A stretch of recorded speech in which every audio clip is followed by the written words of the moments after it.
25 अप्रैल 2024 का दिन होता है और सुबह के 6 बजे होते हैं। अवनीश उठता है तो देखता है कि उसकी पत्नी है ही नहीं बिस्तर पे और उसका लड़का लेटा हुआ है। तो वो जैसे उठता है थोड़ा घबरा सा जाता है। घबराहट होती है तो अपने लड़के को जगाता है। लड़का लगभग 3 साल का होता है और लड़के का नाम बिशु होता है। तो जो अवनीश की पत्नी थी वो बिस्तर पे थी ही नहीं, इधर उधर देखता है, इधर उधर पता लगाता है, पर किसी से दिल खोल के कह नहीं पाता है कि मेरी पत्नी लापता है, वो गायब है, क्योंकि इतना शर्मा रहा था। अब ना ही इसने एफआईआर दर्ज कराई और ना ही किसी को शेयर किया, और पता है तो सिर्फ घर पे ही पता है ये बात। और आपको तो पता ही है, कोई भी बात अगर हो जाती है ऐसी वैसी घर से क्या, सभी घरों में आग की तरह फैल जाती है। अच्छी बात हो तो दब जाएगी, खराब बात कभी दबती नहीं है और ना ही छिपती है। तो बहुत परेशान, उदास, ना कोई एफआईआर दर्ज कराई क्योंकि इसकी जो पत्नी थी उसका किसी धर्मजीत नाम के लड़के से अफेयर था, जो इसकी पत्नी मंजू थी। और इसका अफेयर जो था अभी 2 ही 3 महीने से लगभग चर्चा में आया था। उससे पहले था या नहीं था इतना तो मुझे भी नहीं पता, 2-3 महीने से चर्चा में आया था। तो लापता पत्नी, 3-4 दिन तक कोई खबर नहीं मिली पत्नी की।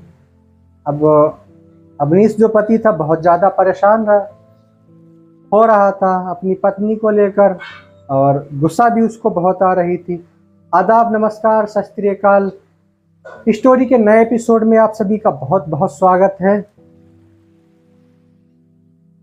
हम आप सभी के लिए फिर से एक नई स्टोरी लेकर आए हैं दानिश वारदात तक के चैनल पर। जो भी हमारे भाई इस चैनल पर नए हैं प्लीज़ चैनल को सब्सक्राइब कर दें और वीडियो को लाइक कर दें, ताकि वीडियो ज़्यादा से ज़्यादा लोगों तक पहुंच सके और मेरा हौसला बढ़ सके। अब बिना देर किए चलते हैं कहानी की तरफ, जानते हैं आखिर हुआ क्या इस वीडियो में, जानते हैं कहानी में क्या हुआ आखिर। तो ये कहानी है उत्तर प्रदेश के जिला शाहजहांपुर का एक थाना लगता है जिसका नाम होता है सिंदौली। और सिंदौली के अंतर्गत एक गांव है जिसका नाम है मुड़िया मिश्र। वहीं पर एक मंजू नाम की महिला होती है जिसकी शादी दूसरी होती है। पहली जो शादी होती है वो कम से कम 1 साल तक रिलेशन सही चलता है। उसके बाद उसके पति विजय की मृत्यु हो जाती है, मंजू अकेली पड़ जाती है। मंजू के जो घर वाले होते हैं, मायके वाले, वो मंजू को ले जाते हैं और मंजू की एक लड़की भी होती है। लड़की कुछ समय तक जीवित रहती है, उसके बाद लड़की भी मर जाती है।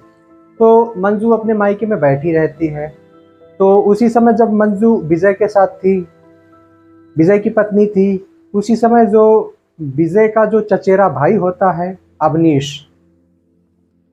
से अफेयर चलने लगता है उसका, विजय के सामने जब विजय जिंदा होता है। तो 1 साल तक तो विजय के ही साथ ठीक ठाक सब कुछ चला, और विजय एक दिन एक्सपायर हो जाता है, दुनिया को अलविदा कह देता है। और विजय की नशे की हालत में मृत्यु हो जाती है, क्योंकि विजय जो था नशेड़ी था और बहुत ज़्यादा जो कैप्सूल होते हैं नशीले उनका यूज़ किया करता था। तो एक दिन उसने 20 कैप्सूल खा लिए तो उसकी मृत्यु हो गई थी। उसके बाद जब उसकी लाश घर पे आई तो मातम में छा गया सारा माहौल। सब लोग रोने पीटने लगे। जो उसकी पत्नी थी मंजू, वो विलाप करने लगी। तो विलाप करने के बाद उसको सब लोग समझा रहे थे और छुपा रहे थे, पर वो नहीं चुप रही थी। वो बेहोश बार बार हो रही थी। और कुछ समय बाद अंतिम संस्कार हुआ। ढेर सारे लोग आए और अंतिम संस्कार करके कुछ लोग रुके और कुछ लोग चले गए। तो कुछ दिन तक तो मंजू अपने ससुराल विजय के यहाँ रही। उस समय विजय के पिताजी, जिनका नाम धन्ना होता है, वो भी जिंदा थे। पिताजी जो थे उसके, विजय के जो एक दो साल जिए, वो भी विजय के मरने के बाद वो भी इस दुनिया को अलविदा कह गए। जो ये मंजूम महिला होती है ये अपने घर चली जाती है। इसी बीच इसका अपने चचेरे देवर से अफेयर हो जाता है, अवनीश से। तो कुछ साल तक ये अपने मायके में रहती और अवनीश से इसकी बातचीत हुआ करती थी अक्सर। इन दोनों के बीच प्यार हो गया था और ये भी जाया करता था अपनी भाभी के मायके मिलने, और इन लोग के बीच प्यार हुआ। एक दिन प्यार होते होते दोनों के परिवार की रजामंदी से, हिंदुओं में धरौना बोलते हैं, धरौना हो गया। दोनों का धरौना हो गया, क्योंकि शादी एक ही बार होती, दोबारा जो होता है धरौना होता है। धरौना हो गया। अब जो मंजू थी दुल्हन बनकर अवनीश के साथ मुड़िया मिश्र आ गई और सब कुछ ठीक ठाक चल रहा था। और कुछ समय बाद, काफ़ी लंबे समय बाद, 1 से 2 साल बाद इनका जो होता है बेटा होता है, जिसका नाम विशु होता है। सब कुछ ठीक ठाक चल रहा था, पूरा परिवार खुश था। और जो अवनीश था, ये 4-5 भाई है और इसकी और भी भाभियां हैं, कुछ एक बड़ी हैं एक छोटी हैं, और सब कुछ ठीक ठाक चल रहा था। और जो अवनीश की पत्नी होती है मंजू, इसकी अनबन रहती थी अपनी जेठानियों और देवरानियों के बीच में, तो अक्सर लड़ाई हुआ करती थी। तो अब अवनीश के साथ इसकी बहुत ज़्यादा लड़ाई होना शुरू हो गई थी। उसके बाद साल 2024 आता है, और साल 2024 आता है तो इसकी दोस्ती एक चमार कास्ट के धर्मजीत लड़के से हो जाती, जिसकी उम्र 16 से या 17 साल होती। इसका अफेयर चलता रहता है, ढेर सारी बातें होती हैं, फ़ोन पर नंबर शेयर कर देते हैं एक दूसरे को, बातें शुरू हो जाती हैं। और जो मंजू थी अपने पति से असंतुष्ट रहने लगी, संतुष्ट नहीं हुआ करती थी, उसको शारीरिक सुख नहीं मिलता था।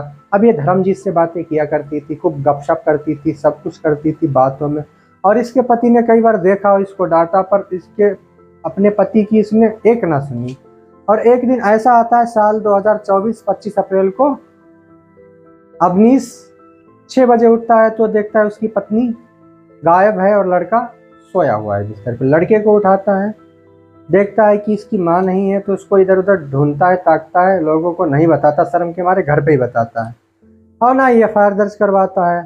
जब इसकी पत्नी मंजू चली जाती है धर्मजीत लड़के के साथ, 4 दिन के बाद इसके जो ससुराल वाले होते हैं अवनीश के, वो मुड़िया मिश्र अवनीश के घर वालों को शिकायत करने के लिए आते हैं कि मेरी बेटी गायब है, कहाँ गायब कर दी।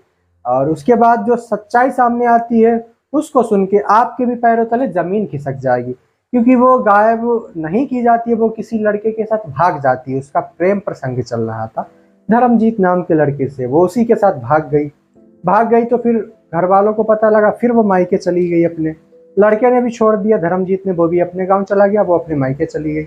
जब मुड़िया मिश्र आती है अपनी इसके हाथ पैर जोड़ती है, मुझे माफ़ कर दो, मैं गलती हो गई, मैं समझ नहीं पाई और मैंने बहुत बड़ी गलती की है और मुझे पता है इस गलती की माफ़ी नहीं है, फिर भी मुझे माफ़ कर दो, मैं अब तुम्हारी हर बात मानूंगी और कभी छोड़ के नहीं जाऊंगी। तो अवनीश तुरंत मना कर देता है, तेरे लिए मेरे घर में कोई जगह नहीं है, और नहीं जाएगी तो मैं तुझे धक्के मार के निकाल दूंगा और इस लड़के को भी ले जा तू।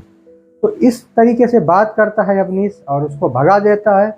और दोस्तों अभी कोई पुलिस केस नहीं हुआ है और ना ही लड़के के ऊपर कार्रवाई हुई है। दोस्तों आप लोगों की क्या राय है कि लड़का जेल के पीछे ज़रूर होना चाहिए, क्योंकि ये गलत बात है, लड़का नाबालिग है और ये गलत चीज़ें हैं। दोस्तों इस कहानी को सुनाने का उद्देश्य आपको परेशान करना नहीं है, आपकी भावनाओं को हाथ पहुंचाना नहीं है। कहानी का सुनाने का उद्देश्य बस इतना ही है। आप लोग जागरूक रहिएगा, इन घटनाओं से दूर रहिएगा और समाज में जो क्राइम बढ़ रहे हैं उनको कम किया जा सके और एक दिन बिल्कुल ख़त्म हो जाए। कहानी अच्छी लगी तो शेयर करिए, चैनल को सब्सक्राइब और वीडियो को लाइक करिए। आज की कहानी यहीं पे ख़त्म करते हैं, मिलते हैं एक नई कहानी में। जब तक के लिए जय हिंद, वंदे मातरम।